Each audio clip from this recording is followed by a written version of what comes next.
Hi there, I'm Megan Lambert, and this is the 8th video on the Feminine Rising series. And this one is on from competition to cooperation. And the thing that I wanted to say about this is, for the most part, we've been taught to compete.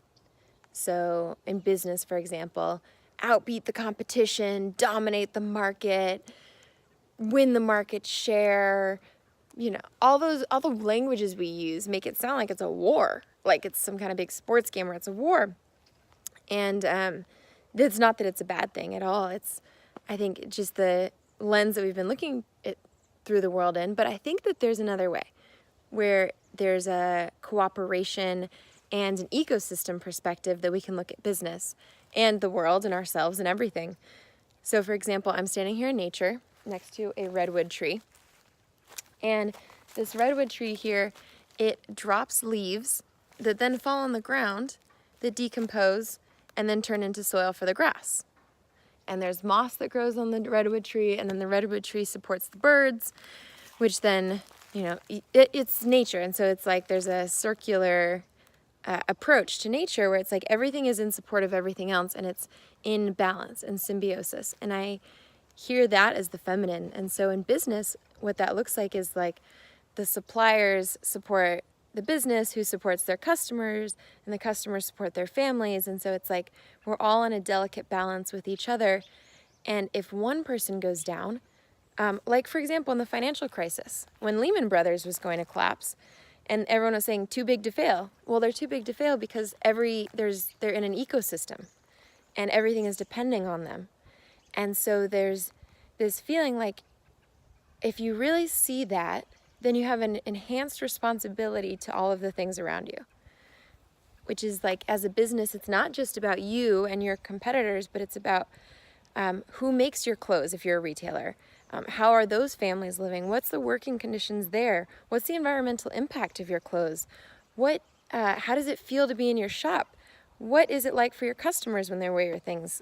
And so it's like there's many different components to consider, almost like you're a spider in a spider web. And that's what it means to be an ecosystem. And it's so interesting because I'm hearing more and more companies talk about this and talk about their ecosystem of all the different people that are impacted by their products. And I think it's like, this is where masculine and feminine meet. And I think we've been operating in a very masculine, my business will dominate your business perspective. And it's time for adding a little feminine, which is that we depend and rely on each other. We're interdependent. And as a person, I think I've learned, I talked about this a little bit in the community video, but I tend to be very competitive in spirit. I was one of those students that grew up and was like, I'm going to get the best grades in the class, and I'm going to be the valedictorian and summa cum laude, and I went for that for a while, and the thing that I realized is it didn't quite make me happy when I do that, like to be in competition with the people around me, to try to make myself feel good about me, ultimately it left me feeling lonely and unsatisfied.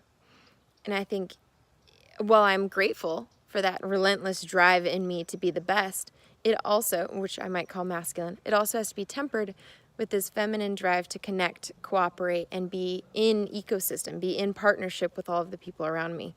And so it's like the two halves of me have to be married in order for me to have a successful and happy life at the same time. So, my 2 cents, the question I would leave you with for this one is, where are you in competition?